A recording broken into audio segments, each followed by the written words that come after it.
Bueno, estoy muy contento, no sé qué ha pasado, que se me ha fundido una luz, y entonces salgo así como medio a contraluz, espero que quede bien grabado.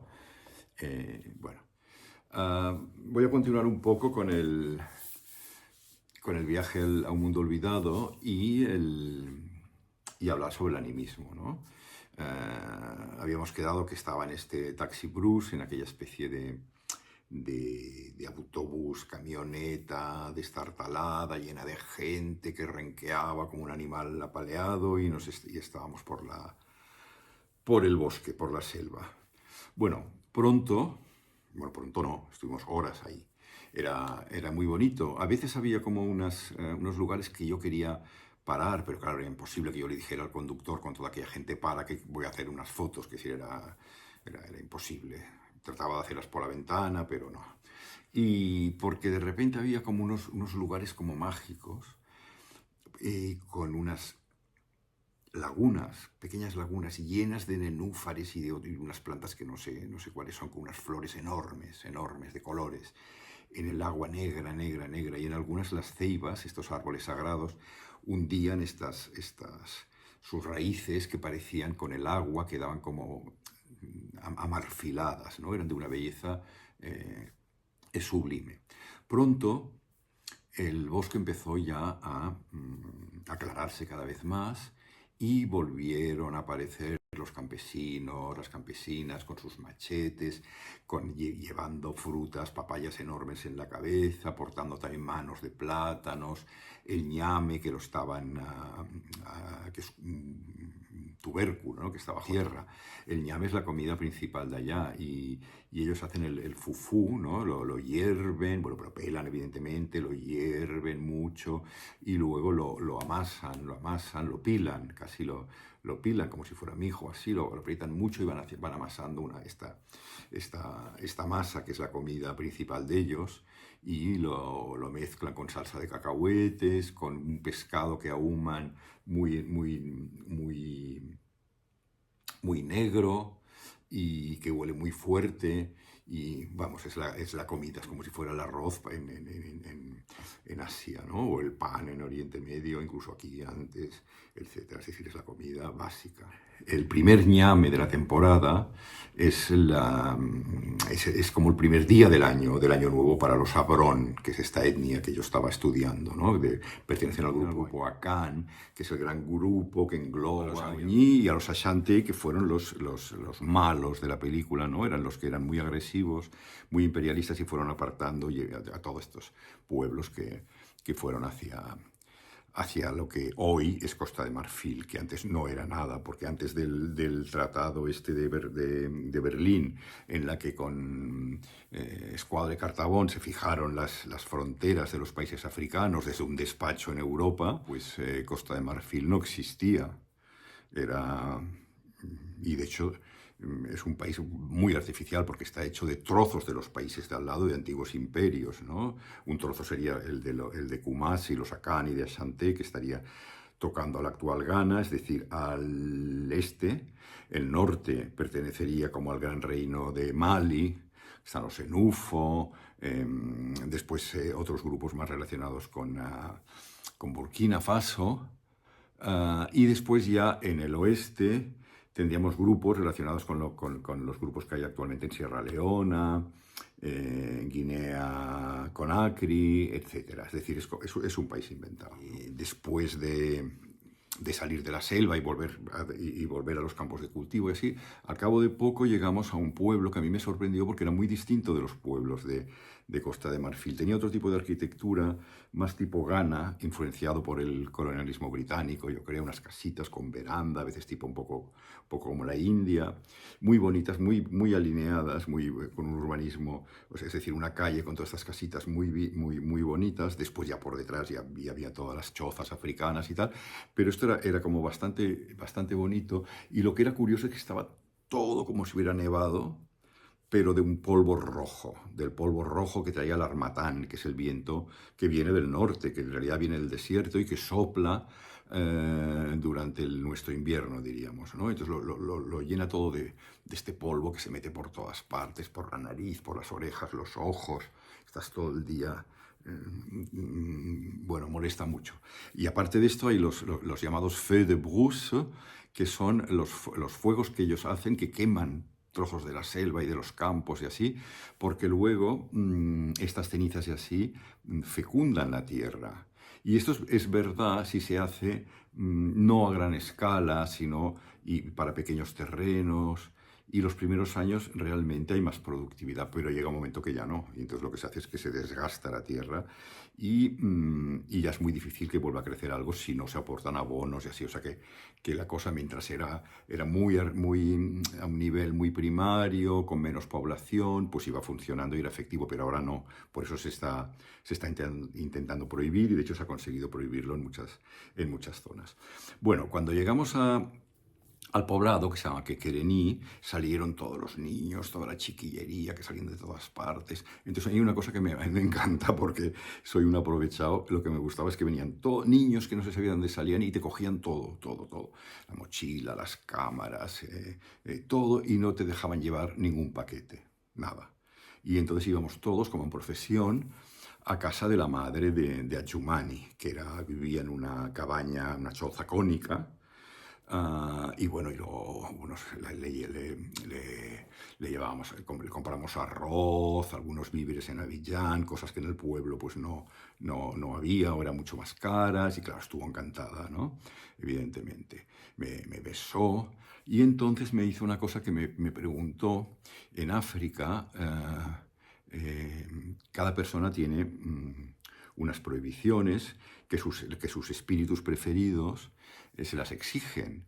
Por ejemplo, te pueden decir en sueños, mira, tú no puedes comer limón, no puedes tomar nada que lleve limón, o no puedes comer pescado, o nada que lleve tomate.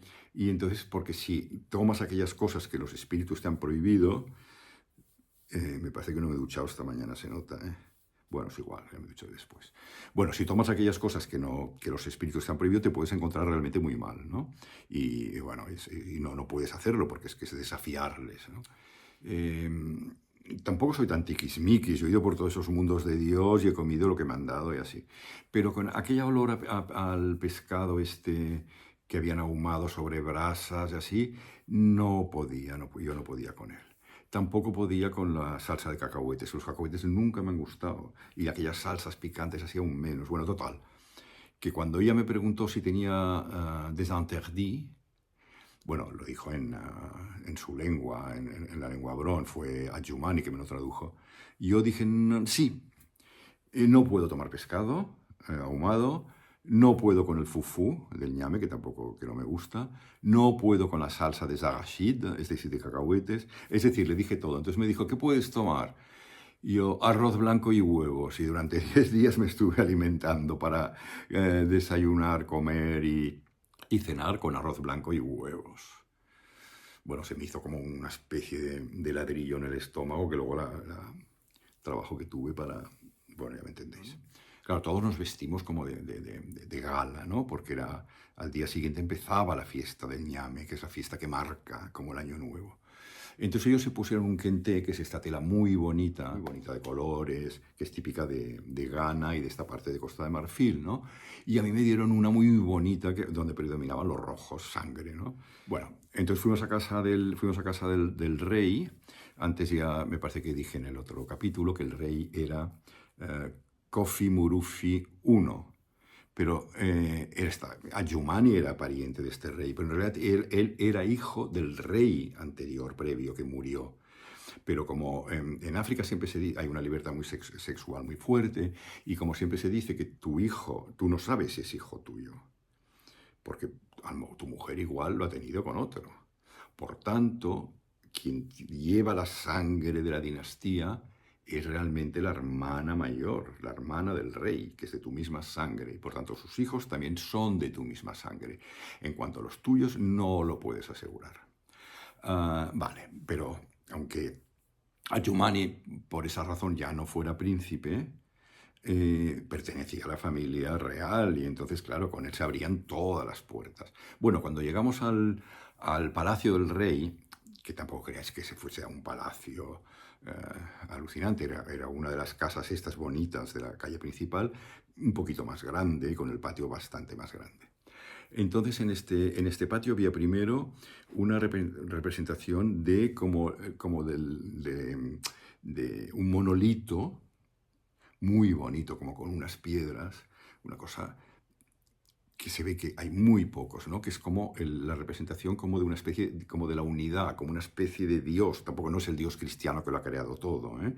Pero es como el Dios que está presente, pero es tan importante que ya no se le pide nada más. O sea, cuando se hacen las ceremonias, Niamey y Asie, que es la tierra. Se hace primero a Niamey y luego a Asie, que es la tierra, y a Niamey, que es esta especie de dios grande, ¿no?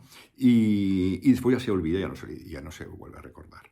Entonces yo hablé con el rey a través de una tercera persona, como ocurría con los espíritus, y entonces le conté lo que yo quería hacer, porque estaba en el pueblo, y evidentemente el rey dijo que sí, claro, porque yo era amigo del famosísimo profesor Nyangorambua, que era como una eminencia en todas partes, y amigo de Ayumani, que era el hijo del último rey. Por lo tanto, todos se nos abrieron todas las puertas, nos dijeron que sí. Entonces el rey nos contó la historia del pueblo, que ellos vinieron con las sillas vía. Las sillas vía son unas sillas parecidas a las de los Ashanti, bueno, son las mismas de los Akan. Yo creo que las habréis visto, tienen esta forma como así, así y así, ¿no? Y son estas sillas que son muy parecidas a las que podemos encontrar en el Museo del Cairo, que se han encontrado en las tumbas de Tutankamón y así, de estas sillas. Bueno, pues estas sillas las trajeron de Ghana, y cada silla tiene sus guardianes, van envueltas en unos kenté que están todos sucios de sangre, porque se hacen sacrificios de sangre sobre estas sillas. Y me dijeron que hasta hace no quisieron decirlo, se hacían sacrificios humanos en el pasado. Entonces estas sillas no se limpian, es decir, toda la sangre de cada año se va quedando acumulada ahí, pegada, ¿no? Y luego en los kentés, que habían sido preciosos, ahora son como una cosa negruzca muy extraña con la que se cierran y se tal.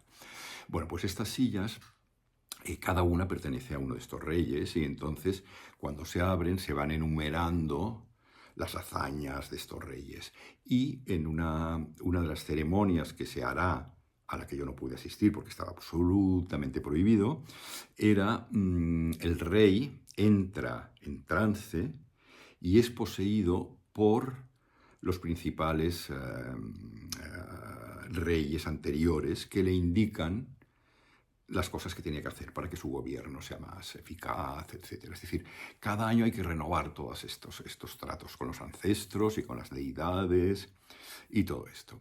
Bueno, acabada esta enumeración de las sillas y así, se me invitó que al día siguiente en los próximos días podía asistir a la ceremonia de el lavado, la unción de estas sillas con agua lustral, que es el agua lustral. Bueno, eso es como el agua esta de los romanos y los griegos, ¿no? Con la que se ungía lo que se iba a ser sacrificado, o las estatuas, o así, ¿no? Y entonces era un agua hecha con unas pócimas secretas que solo conocía la sacerdotisa del lugar, ¿no? Que se adentraba en el bosque, también iban a coger agua de una fuente o de una poza sagrada, como dicen ellos, y ya está. Sí. Bueno, al día siguiente, muy pronto, fuimos con Kire Kwasi, que era el hermano de mi amigo, fuimos a la casa del fetiche Mansé.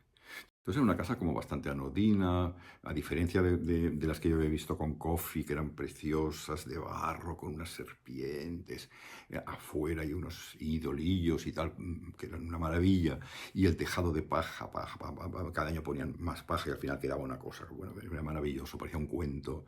Ahí era una casa como normalucha, sin ningún interés, la verdad. Pero cuando abrimos la puerta, ¡pam!, se iluminó la pared, que había una serpiente preciosa, enorme, de color rojo, muy grande, muy tal. Y algo que me dejó alucinado, que era una especie de talud, que era el gran fetiche Mansé, que estaba hecho de huesos, cabezas de búfalo, cráneos, hierros que se metían como por debajo, plumas, huevos de avestruz. Es decir, ahí había toda una masa de sacrificios y todo. Y de ahí salían de toda esta masa salía una cadena con unos grilletes donde habían atado bueyes y así para sacrificarlos. Y también hombres, me dijo, enemigos en otras épocas, ¿no? Y después había había unas estatuas, que había una con un cuchillo, con un puñal, y otra que había como un decapitado en el suelo, ¿no? Esta era bastante impresionante. Este fetiche que era muy poderoso, ¿no? Que cuando alguien entraba en trance, que era el guardián del fetiche, pues comunicaba sus voluntades y lo que había que hacer para que la comunidad prosperara, si había o los sacrificios que había que hacer en caso de enfermedades y tal. Entonces ocurrió una cosa muy curiosa aquel día, porque de repente oímos como un revuelo, alguien que tocaba el claxon, y llegó un todoterreno, bastante bien, y bajó un hombre muy curioso, que iba vestido, me recordaba a los derviches de Durman, que iba vestido como de patchwork. Y era Adiafi, el famoso Jean-Marie Adiafi, el famoso defensor del animismo a ultranza, que estaba como recopilando toda esa sabiduría, quería unir a todos los Komian bajo un mismo organismo y que la nación equiparara el bosonismo que él llamaba, es decir, la creencia en los espíritus, al mismo nivel que el cristianismo y el islam, porque decía que era la auténtica espiritualidad de aquella región africana y no tenía por qué ser menos que las religiones importadas, ¿no? Entonces él me dijo, yo le dije, ¿cómo, usted de qué va vestido? Dice, no, yo voy vestido como los magos del antiguo Egipto, porque muchas cosas de los Akan vienen de Egipto directamente. Claro, esto puede ser estas teorías, pues no sé, se podían poner en entredicho, pero sí, algunas cosas sí, son muy parecidas. Ahora, prefiero no meterme en vericuetos porque entraría en estas historias bueno. En fin, entonces él le pidió que le acompañáramos otra vez al Palacio del Rey y cuando vio aquel monolito quedó hechizado, ¿no? Porque dijo que ese monolito que él no lo había visto nunca y que era realmente muy importante. Y entonces estuvimos hablando mucho con Adiafi, hizo como una especie de conferencia que se llamaba Las virtudes del pueblo Akan, y yo no me sentí muy contento, porque si un pueblo tiene virtudes, quizá el de al lado tiene defectos, ¿no? Entonces era una cosa como un poco supremacista. Y encima me presentó como un antropólogo, que no lo soy, como un intelectual que había venido especialmente desde Europa y que le estaba siguiendo. Claro, a mí eso no me gustó, pero yo no quise decir nada, pero pensé, Kofi ya me dijo que era de la Internacional Socialista, ahora Adiafi me dice que soy una especie de antropólogo, discípulo de él, que le sigo a todas partes. A ver, el tercero, ¿qué coño seré, no? Yo me callé, porque también uno es un poco... tampoco soy tonto, y a mí lo que me interesaba este hombre es que me pudiera introducir aún más en este mundo al que empezaba a asomarme, ¿no? Entonces él le dijo a Diafi, dice, dile a este blanco, o sea, también se me dirigía a mí como si fuera un sacerdote o un rey, es decir, no directamente cuando teníamos que hablar de cosas importantes. Entonces me dijo, dile a este blanco que quizá le voy a ayudar o que quizá no, porque no todo se puede decir al hombre blanco, porque si se le cuenta todo, quedas desnudo ante él. Cosa que yo suscribo bastante. Bueno, yo creo que es una frase que está muy bonita para acabar, ¿no?